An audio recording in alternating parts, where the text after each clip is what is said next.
कहानी की शुरुआत में हम एक बूढ़े आदमी को देखते हैं जो कि एक प्रीस्ट पादरी थे। वो एक आइलैंड के पहाड़ पर बैठे प्रेयर इबादत कर रहे होते हैं, मगर अचानक से उनके ऊपर आसमान से आग गिरने लगी थी, जिसे देखकर वो बहुत ज्यादा डर गए थे। वो आग आसमान पर भी गोल गोल चक्कर में घूम रही होती है। इसके बाद वो आग एक और आदमी पर जाकर गिरी थी जो कि जाओ खानदान का राजा था। उस आग को गिरते एक और अजीब सफेद बालों वाले आदमी ने भी देखा था जो कि शैन डायनेस्टी यानी कि शैन खानदान का लीडर था। वो एक टावर पर खड़ा था जिसको स्टार टावर के नाम से भी जाना जाता था। यहाँ पर प्रीस्ट, राजा और लीडर इस बात को जान गए थे कि ऐसी आसमान से आग का गिरना इस बात की निशानी है कि एक नया जनरल पैदा होने वाला है जो कि हम पर हुकूमत करेगा, जिसके आने से सब कुछ बदल जाएगा। और अभी इस वक्त शैन खानदान की हर तरफ हुकूमत थी, मगर लीडर जान चुका था कि बहुत जल्दी ये सब कुछ खत्म होने वाला है। जबकि जाओ खानदान के राजा की हुकूमत दिन ब दिन ताकतवर होती जा रही थी और इस बात को भी कहा जाता था कि नया जनरल जाओ खानदान में पैदा होगा। अब जो शैन का लीडर था वो अपने सिपाहियों को ये हुक्म देता है कि जाकर वो जाओ खानदान और उसके राजा को खत्म कर दें, क्योंकि वो नहीं चाहता था शैन खानदान की हुकूमत कभी खत्म हो और कोई नया जनरल उन पर हुकूमत करे। अब शैन खानदान के सिपाही जाकर सभी पर हमला कर देते हैं। उन्होंने सबको मार दिया था। शैन का लीडर हमेशा यही चाहता था कि हर तरफ उसकी हुकूमत हो। हमले की वजह से सभी लोग मारे गए थे, उनके घर तक तबाह हो चुके थे। इस दौरान बस जो उस शहर का लीडर था उसके जुड़वा बेटे ही जिंदा बचे थे। लीडर बहुत ज्यादा जख्मी हो चुका था। वो इस बात को जानता था कि वो ज्यादा देर जिंदा नहीं रह सकता, इसीलिए उसने अपने उड़ने की ताकत को अपने जुड़वा बेटों में से एक को दे दी थी। यहाँ पर शैन खानदान का लीडर भी पहुँच गया था और आकर उस लीडर को मार देता है। उसका इरादा उस लीडर के जुड़वा बच्चों को भी मारने का था, क्योंकि वो जानता था कि इन्हीं में से एक नया जनरल बनेगा। मगर तभी यहाँ पर प्रीस्ट आ जाते हैं जो हमने कहानी के शुरू में देखे थे और शैन के लीडर को ऐसा करने से रोकते हैं। उनके दरमियान में लड़ाई हो गई थी। वो दोनों लड़ते लड़ते एक अलग दुनिया में पहुंच जाते हैं। इस लड़ाई में शैन का लीडर काफी जख्मी हो चुका था, जिस वजह से वो वहां से चला जाता है। उधर दूसरी तरफ हम जाओ खानदान के राजा को देखते हैं जो उन जुड़वा बच्चों के पास आ गए थे। जब वो आकर देखते हैं तो उनका सारा शहर तबाह हो चुका था। उधर प्रीस्ट भी आ गए थे। प्रीस्ट राजा से कहते हैं कि तुम ही वो इंसान हो जो इन दोनों बच्चों की देखभाल करोगे, क्योंकि मैं जानता हूँ एक दिन इन दोनों बच्चों में से ही कोई एक जनरल बनने वाला है जिसकी हर जगह पर हुकूमत होगी। वहाँ पर प्रीस्ट ने दोनों बच्चों के नाम भी रख दिए थे, जिनमें से एक का नाम लीजेन और दूसरे का नाम हुआन था। इसके बाद सीन बदलता है और हमें 18 साल बाद का वक्त दिखाया जाता है। हम लीजेन को देखते हैं जो बड़ा हो गया था और अपने घर की छत पर खड़ा नकली पंख लगाकर उड़ने की कोशिश कर रहा था। उसे सब देखकर परेशान थे और उसका मजाक भी बना रहे थे, क्योंकि लीजेन अक्सर ऐसी हरकतें करता रहता था। वो उन सबको गुस्से से जवाब देता है और ये कहता है कि एक दिन मैं जरूर उड़ूंगा,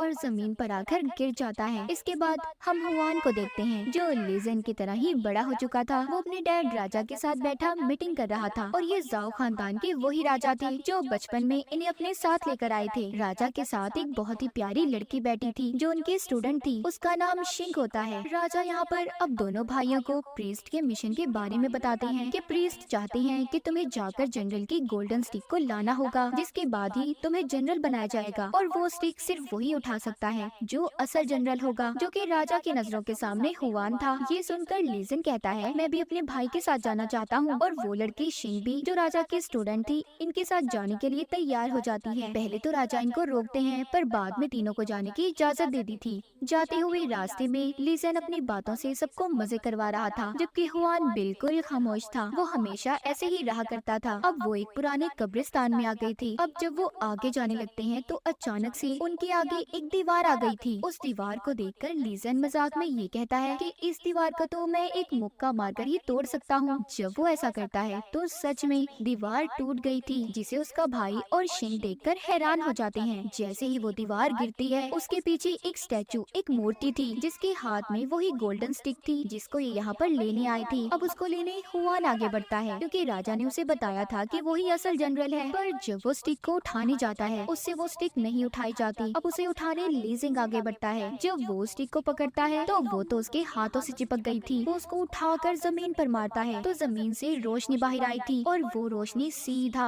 आसमान तक जा रही थी। ये देखकर लीजिंग का भाई और शिंग काफी हैरान होते हैं। उधर दूसरी तरफ हमें शैन का लीडर दिखाया जाता है जो बैठा कोई जादू कर रहा था। अचानक से उसकी आंखें खुलती हैं। उसे पता चल गया था कि जो असल जनरल है वो गोल्डन स्टिक तक पहुंच चुका है। महल में जब राजा और प्रीस्ट साथ होते हैं तो उधर लीजेंग हाथ में गोल्डन स्टिक लेकर आ रहा था, जिसे देखकर दोनों हैरान हो गए थे, क्योंकि ये दोनों तो समझते थे कि असल जनरल हुआन है। अब ये दोनों इस बात को जानने के बाद हुआन को जंगल में ले जाते हैं। ये दोनों हुआन को मारना चाहते थे। दरअसल जो हमने कहानी के शुरू में देखा था, लीडर यानी कि इनके असल डैड ने अपने विंग्स की थंडर पावर हुआन के अंदर डाल दी थी, मगर वो जानते थे कि उनके बेटों में हुआन नहीं बल्कि ली ज़ेन असल जनरल है। ऐसा उन्होंने इसलिए किया ताकि ली ज़ेन के बारे में कभी किसी को कुछ पता न चले कि वो असल जनरल बनेगा, वरना उसकी जान को भी खतरा हो सकता था। अब प्रीस्ट है, जब हम तुम्हें मार देंगे। लेकिन तभी वहाँ पर शैन का लीडर पहुँच चुका था, जो कभी भी अपनी हुकूमत खत्म होने नहीं देना चाहता था। वो राजा और प्रीस्ट पर हमला करता है और वहाँ से हुआन को अपने साथ ले गया था। वो उसे उस जगह पर ले आया था जहाँ पर हुआन और ली ज़ेन पैदा हुए थे,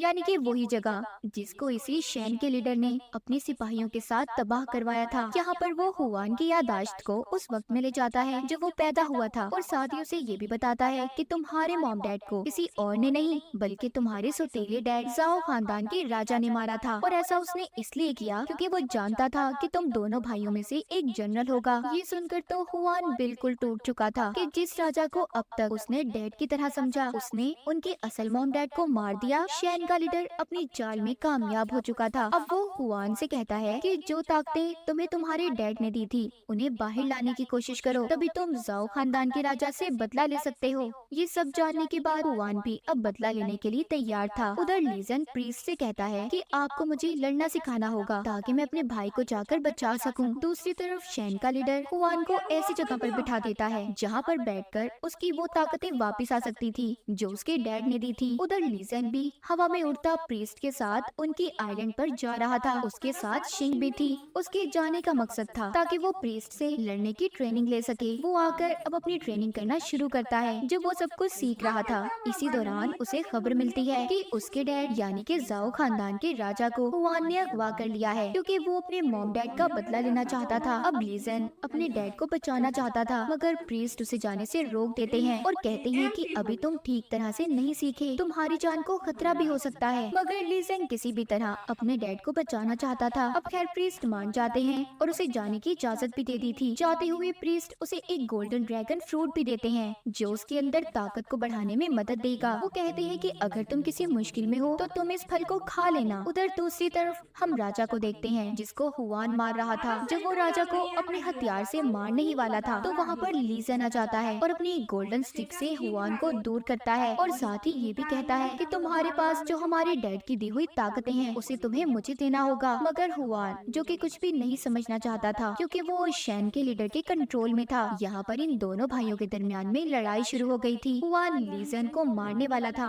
मगर रुक जाता है क्योंकि उसके अंदर अपने सगे भाई को मारने की बिल्कुल हिम्मत नहीं थी, इसीलिए वो वहाँ से चला गया था। अब हुआन स्टार टावर पर जाकर शैन के लीडर को बताता है कि वो ली ज़ेन को मारने में नाकाम रहा। इस बात पर उस लीडर को बहुत गुस्सा आ गया था। वो हुआन को वापस से दोबारा उसी जगह पर जाने का कहता है क्योंकि वो जानता था उस जगह दोबारा जाकर हुआन की पावर्स एक्टिवेट हो सकती हैं। दूसरी तरफ ली ज़ेन और शिंग को भी देखते हैं जो स्टार टावर के अंदर आने में कामयाब हो गए थे, मगर उन्हें आने में देर हो जाती है क्योंकि हुआन अपनी बुराइयों की वजह से अब डीमन में बदल चुका था। जब ली ज़ेन अंदर आता है तो दोनों में आते ही लड़ाई शुरू हो गई थी। तभी लड़ते हुए हुआन के अंदर जो पावर्स थी वो एक्टिवेट हो जाती हैं। उसके अंदर जो उड़ने की ताकतें थी वो वापस आ जाती हैं। हुआन वहाँ पर शिंग पर हमला करता है जो अब तक ली ज़ेन का साथ दे रही थी, मगर ली ज़ेन आकर उसे बचा लेता है और वो हथियार ली ज़ेन को लग गया था। हुआन ने ली ज़ेन को पकड़ लिया था। शिंग जाकर सारी बातें राजा और प्रीस्ट को बताती है, इसलिए वो ली ज़ेन को बचाने पोर्टल के रास्ते से स्टार टावर में पहुँच गए थे। उधर दूसरी तरफ हुआन को पता चल चुका था कि शैन का लीडर उसे धोखा दे रहा है क्योंकि शैन का लीडर अब हुआन की ताकतों को अपने अंदर हासिल करना चाहता था। शैन का लीडर जब ये सब कुछ कर रहा था तभी हुआन को एक सपना आता है। वो देखता है कि उसकी फैमिली और सभी को मारने वाला कोई और नहीं बल्कि शैन का लीडर था। तभी वहाँ पर उसके पास राजा और प्रीस्ट ली ज़ेन भी पहुँच गए थे। उन्होंने आकर हुआन को बचा लिया था, मगर उन्हें देर हो गई थी क्योंकि शैन के लीडर ने हुआन की आधी ताकतों को ले लिया था। ये सभी अब जल्दी से बाहर जाते हैं जहाँ पर शैन लीडर के सिपाही इनका रास्ता रोक रहे थे। एक सिपाही जब ली ज़ेन को मारने वाला था तो